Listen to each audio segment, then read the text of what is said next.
বন্ধু বান্ধবরা এক জায়গায় হচ্ছে, একজন আরেকজনকে যা মুখে আসছে তা বলে গালি দিচ্ছে। What is happening?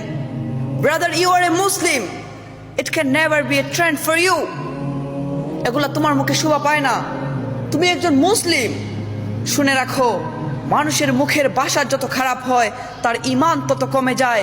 হাদিস শরীফের মধ্যে এসেছে, মুমিন কখনো অতিরিক্ত বিদ্রুপকারী, অভিসম্পাদকারী কিংবা কটুভাষী হতে পারে না। আমাদের প্রিয় নবী বলেছেন, যে আমাকে স্বপ্নে দেখবে সে সত্যিই আমাকে দেখবে, কারণ শয়তান কখনো আমার আকৃতি ধারণ করতে পারে না। সুবহানাল্লাহ। বিসমিল্লাহির রহমানির রহিম।